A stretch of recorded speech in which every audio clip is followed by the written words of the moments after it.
Mysterious Traveler.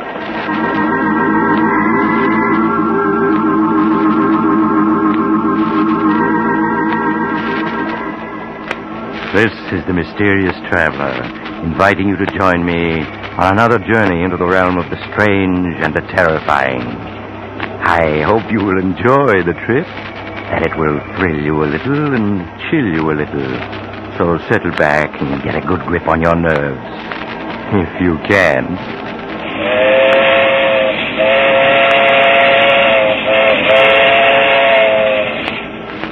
Where are we going? Why, we're going to pay a visit to the home of Albert and Louise Jordan. As nice a couple as you'd hope to meet. In a story I call Death is the Visitor.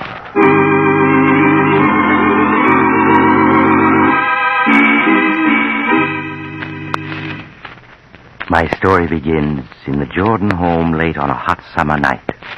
Albert Jordan is asleep and is having a nightmare about his mother-in-law. Oh, no.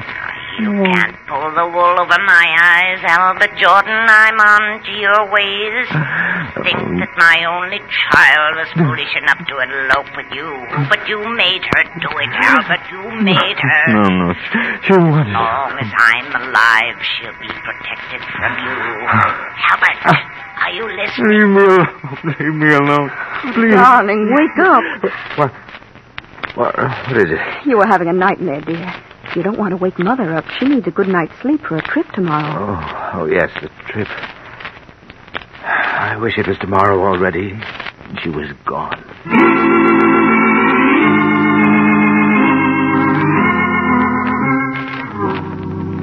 Are you sure you have everything, Mother? Yes, Louise. Everything I need for my trip home is in this handbag. Oh, now don't forget to ship my trunk. I've already notified the expressman, Mother. He'll be here to pick it up this morning. Thank you, dear. Well, it's almost 9 o'clock, Mother. You'll miss your train. I've never missed a train in my life. You needn't be so anxious to get rid of me, Albert. Not really, Mother. I didn't mean... Oh, Louise, darling, I do hate leaving you alone like this. But, Mother, I'm not alone. I have Albert. Well, I don't mind saying it right to his face. I don't trust him, Louise, and I never will. I'm really wrong about people, you know that. Now, see here, Mother. I've had about enough. Louise and I get along perfectly well when you're not here. See, Louise, what a temper he has. Do you want me to stay, darling? Really, Mother, I'm very happy with Albert. Oh, well, very well, then I'll go. But you'd better be good to her, Albert. Yes, Mother. I will. Well, goodbye. And don't forget, Louise, Mother'll be back if you need her. Yes, Mother. Bye. Louise, if your mother pays us just one more visit, I'll leave this house for good. Albert, what are you saying? In the past year, she spent 8 months with us. She has her clothes here, a key to the house. Why, she's even listed in the phone book under our number. I tell you, I won't be responsible for what happens if she doesn't stay away. I'll write to her, Albert, and try to explain. Really, I will. Make her understand that we have our own lives to lead. You know, now that she's gone, I feel like a new man. I can breathe in my own house. Oh, Albert, you won't forget to put the tags on Mother's trunk, will you? The expressman will be here for it soon. No, dear. Shipping your mother's trunk to her will be one thing I certainly won't forget.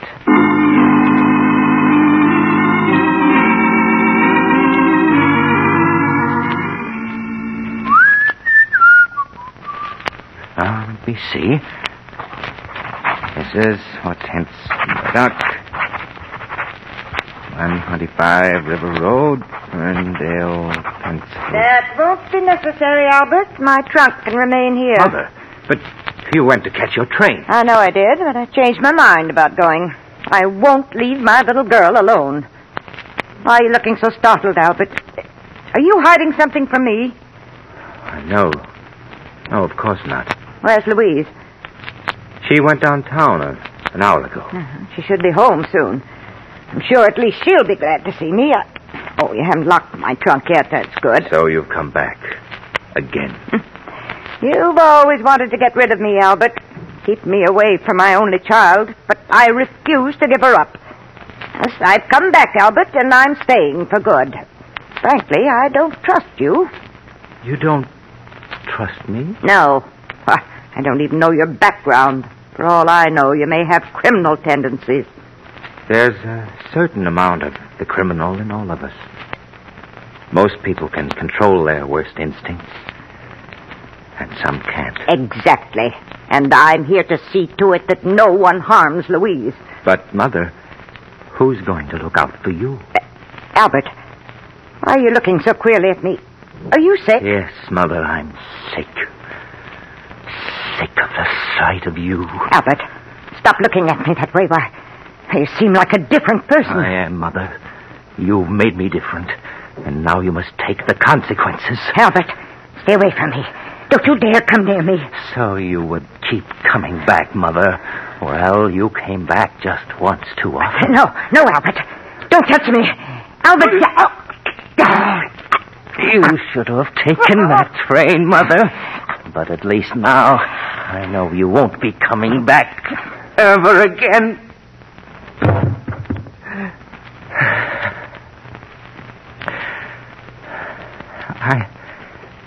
I didn't want to kill you, but you made me.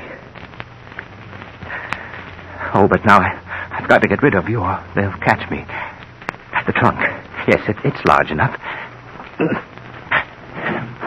Even in death, you're a problem, Mother. But you won't be for long. There. Now I'll have to get rid of the trunk. Somehow. I'll think of a way.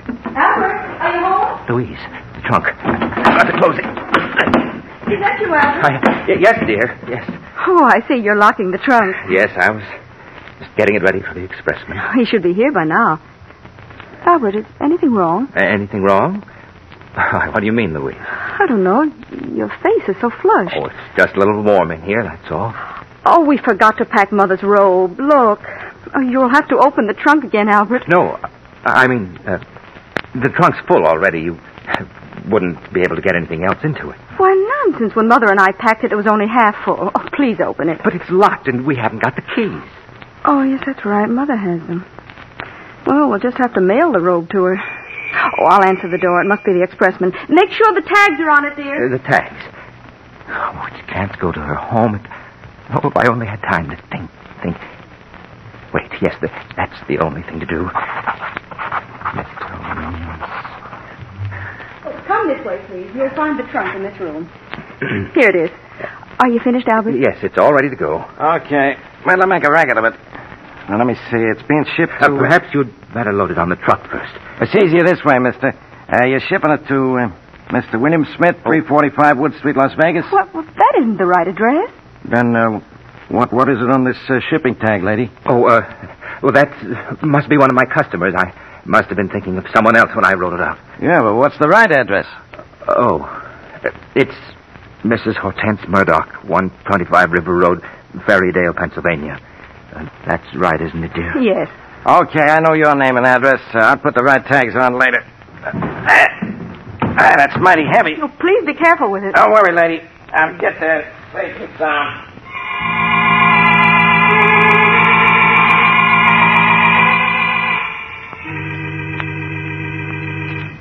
Albert, did you get the mail just now? Yes, dear.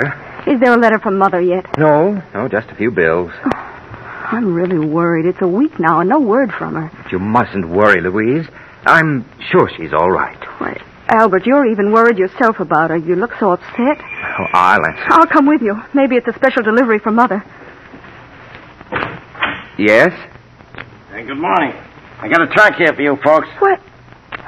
It's Mother's trunk. Yes. You always wanted to get rid of me, Albert. But I've come back, Albert, and I'm staying for good. Bring it in, won't you, please? Okay, lady. There you are. But I don't understand. Why should Mother send her trunk back to us? Would you mind signing for it, Mr. Jordan? What? Oh, yes. Here you are. Thanks. Bye. Albert, I can't understand why Mother shipped her trunk back to us and without even writing a word about it. Can you figure it out? What? Oh, no, I can't. Well, I'm going to put an end to this guessing. Louise, what are you going to do? I'm calling Mother. Hello, operator. I want to put through a call to Ferrydale, Pennsylvania. The number is 223. Why bother, Louise? I'm sure there's a letter on the way. Oh, I've waited long enough for one. I'm sure there's something wrong. Oh, hello? Oh, hello, Sarah. This is Louise calling. Is my mother there? What? Are you sure? Oh, and that's why you shipped the trunk back. No, thank you, Sarah. Albert, Sarah says that Mother never arrived home. She sent a postcard saying not to expect her just yet. Was Sarah the one who shipped the trunk back? Yes. She thought that Mother had decided to stay with us longer and would need her clothes. What? Albert, where can she be? Oh, now, Louise, I'm sure she's all right. All right, she's been missing a week. How could she be? Well, perhaps she's staying with friends. You know Mother hasn't any friends. We've got to do something. Albert, I'm going to call the police.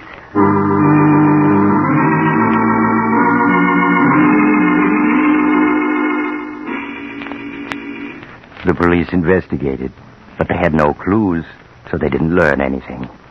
And George got rid of the embarrassing trunk just as fast as he could.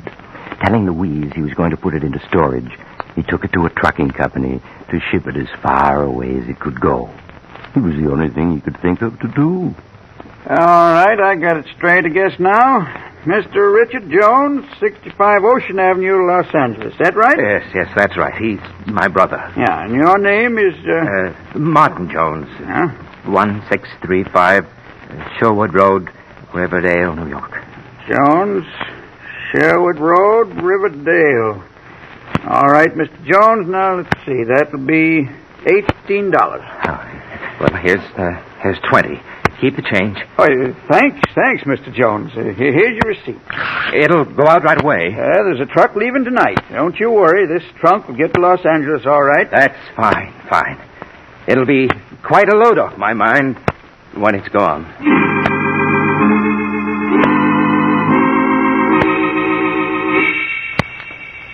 A week passed, 2 weeks, 3, and poor Albert was breathing more easily again. Until one morning when something most unexpected happened. Louise, darling. Yes, Albert. Oh, darling, I have a present for you. Some flowers. Just saw them and thought you'd like them. Thank you, Albert. You're very thoughtful. Louise, your mother's been missing more than a month now. You can't go on like this. You'll have a breakdown. Oh, Albert, where can she be? Why can't the police find her? Well, darling, if she hasn't been found in 5 weeks...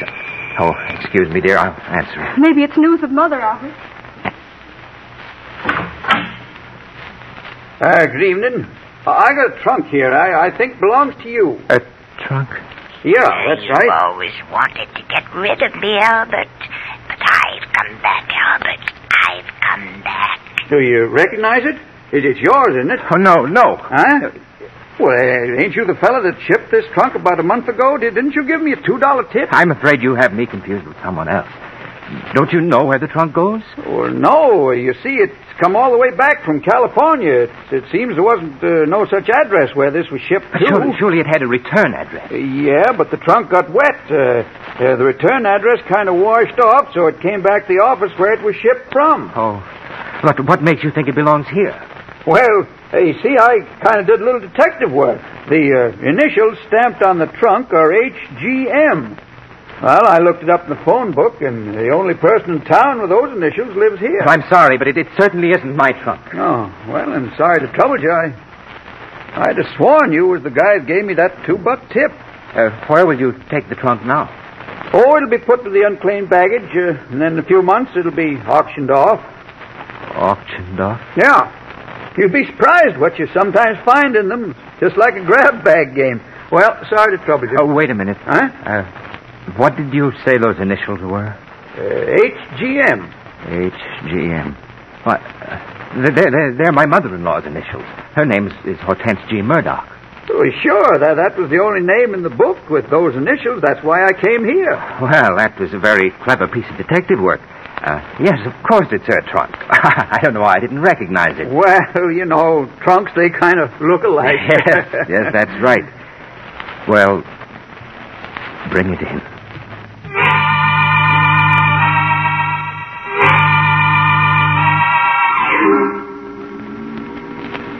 Trunks are funny things, aren't they? You have something valuable in one, and just as likely as not it'll get lost. But put something you don't want in it, like a mother-in-law, and it'll come back every time.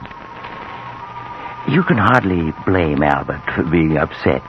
especially since Louise wanted to open the trunk to look for possible clues. But Albert managed to get Louise out of the house, then put the trunk onto the trunk rack of his car and started out. Several hours later, he was at the receiving platform of an all-night storage warehouse in New York. Yes, mister? Can I help you? Pardon me, but you store trunks here, don't you? Yeah, sure. We store anything in here. You want to store that trunk you got there? Oh, yes, please. Okay, I'll make out a ticket. Now, what's your name? Williams. John Williams. The address? 313 Maple Street. Yeah, but what city, mister? What city? Baltimore, Maryland. Baltimore. Okay. Charge is $3 a month. How long you want to pay for? Quite a while. I'll be leaving the country and... Well, what is it? Anything wrong, mister? Oh, dear. I only seem to have $6 with me. Well, that'll pay for 2 months. Then we'll send you a bill. No, that won't be necessary. I'll send you a money order in a few days. I may be out of the country for several years. Okay. Leave the trunk there. I'll take care of it. And here's your receipt. Just put the number of it in your letter when you send the money. I will. I won't forget. Good night. Good night. Hey, Mr. Williams. Mr. He's gone. There's a receipt on the platform where he dropped it. The nervous type. Oh, well, I suppose they can forward it to him from Baltimore.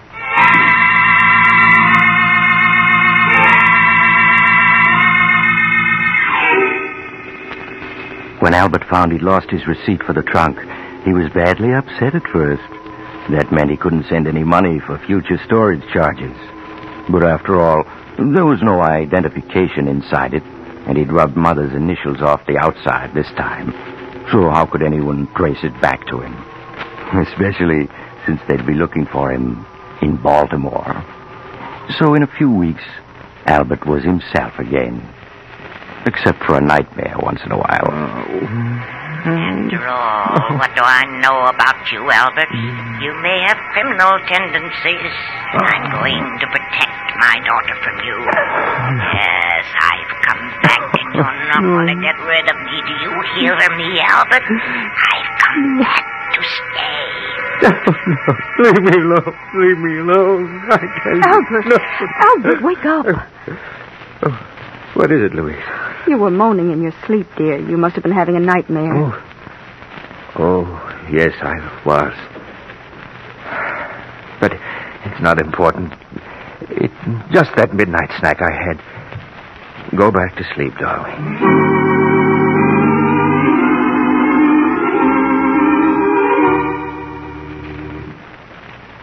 But as the months passed, so did the nightmares.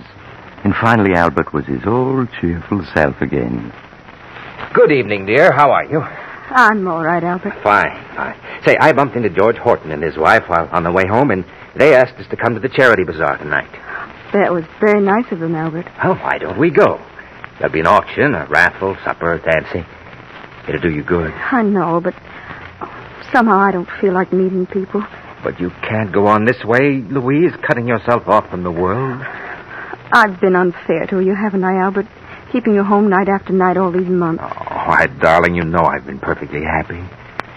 It's been so nice. Just the two of us. You've been perfectly wonderful, Albert. And I'm afraid I've been acting very selfishly. All right, I'll go to that charity affair tonight.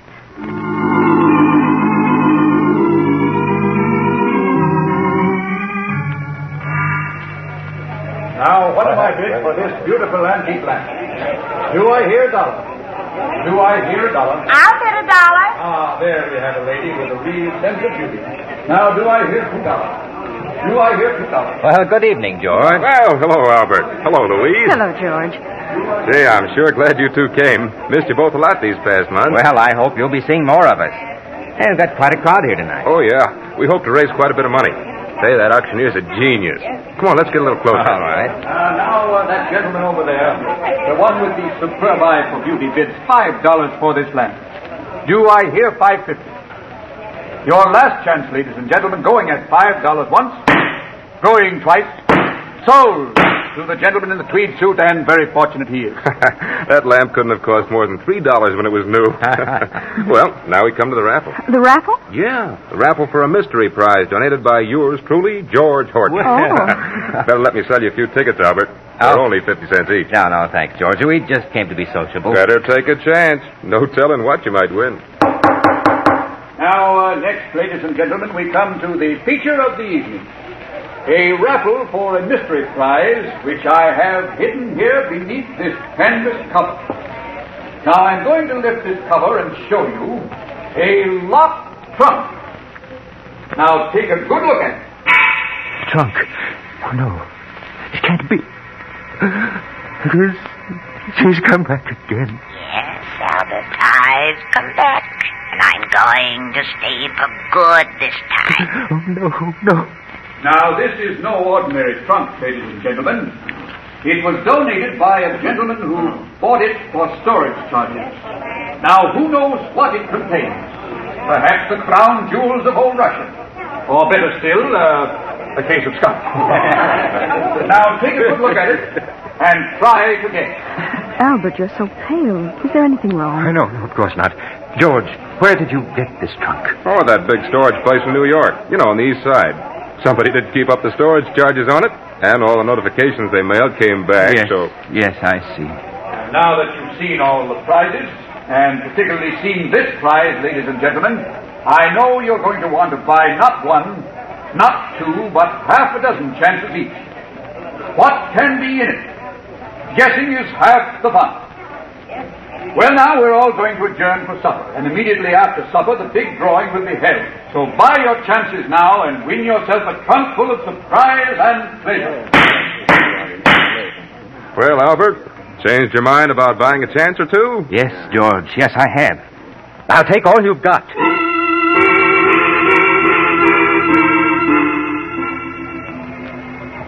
Albert, I don't understand you. You bought every chance that was left on that trunk. Louise, I know what I'm doing. What on earth do you want with an old trunk that looks a lot like Mother's trunk, doesn't it? Oh, no, I don't think so. But of course it does, Albert. It's the same make and color. It has the same dent there. But it couldn't be. Of course not. The idea is absurd. Darling, you're acting so strangely.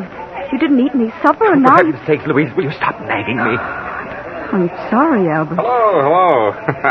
Feeling pretty sure you're going to win it with all those tickets, huh, Albert? I hope so. I knew the mystery of it would get you. Say, I've even got a ticket on it myself. So you'll have some competition. Oh, I'll win it. I've got to. Well, I did my best. I picked out the heaviest trunk the place had for sale. So I don't want the winner to blame me if he doesn't like what he finds. And now, ladies and gentlemen, we're ready for the feature of the evening, the drawing for the locked mystery trunk. Now, my assistant has put all the ticket stubs in the wire wheel, and so I spin it thus. Round and round it goes, and where it stops, nobody knows. Now, the stubs are thoroughly mixed, and I stop the wheel so that this lovely young lady may reach in and withdraw the number of the lucky winner. Now, will you open your eyes, please, and read the number that you have drawn? Number 38. Number 38.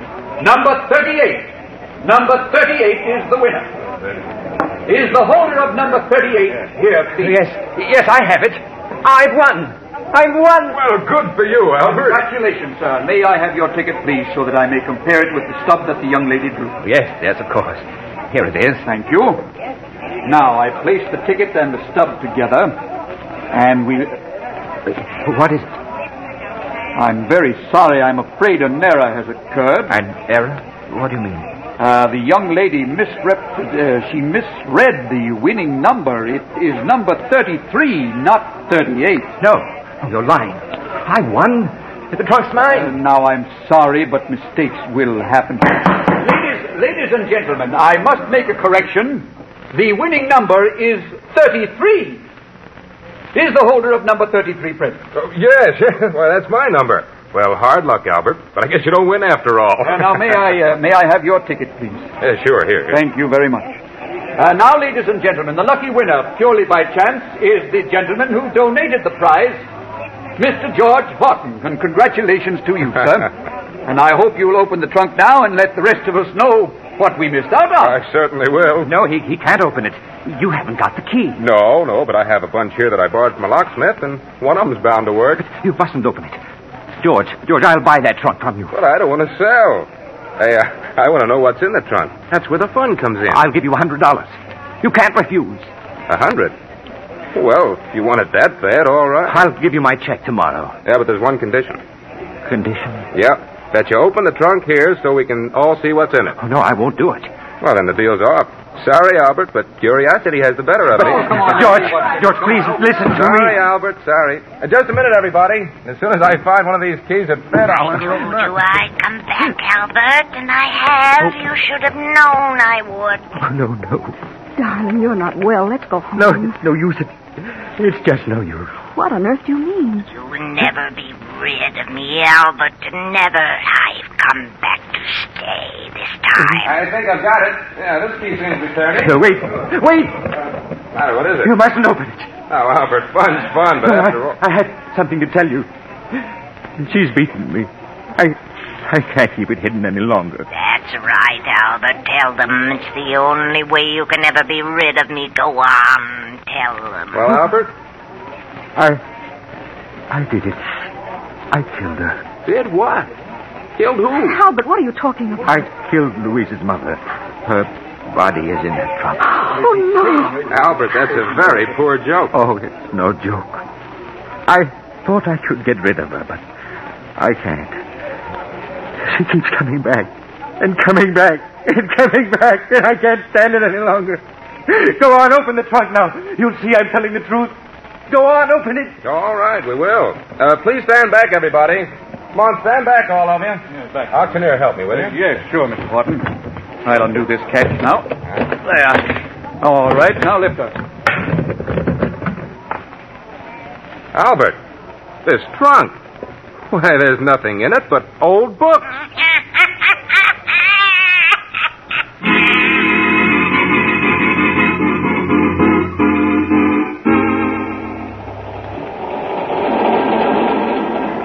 This is the mysterious traveler again. Poor Albert. He let himself be fooled by the wrong trunk.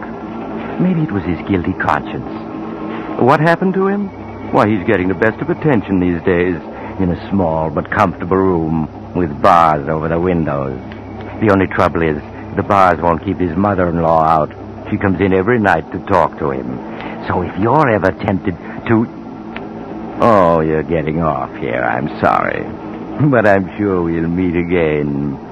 I take this same train every week at this time.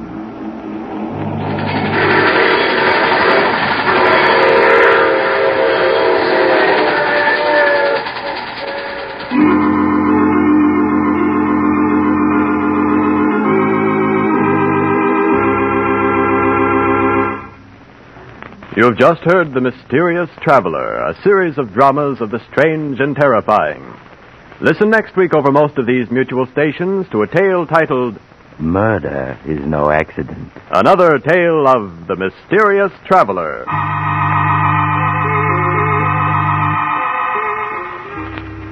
The Mysterious Traveler is presented by the Mutual Network from our New York studios. Russ Dunbar speaking. Stay tuned to this station for another exciting crime drama. True Detective Mysteries, which immediately follows Station Identification. This is the Mutual Broadcasting System.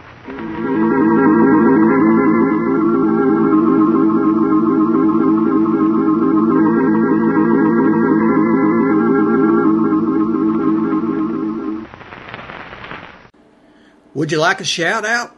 Leave a comment in the section below. Tell me who you want to shout out to, who you want to shout out from, and we'll get it up here for you. Hey, we want to say thanks for tuning in. Please like and subscribe so you don't miss any. You got a lot more of these up there. Go check them out under the playlist. Leave us a comment. Tell us what you want to see, what you think, and we'll see you next time.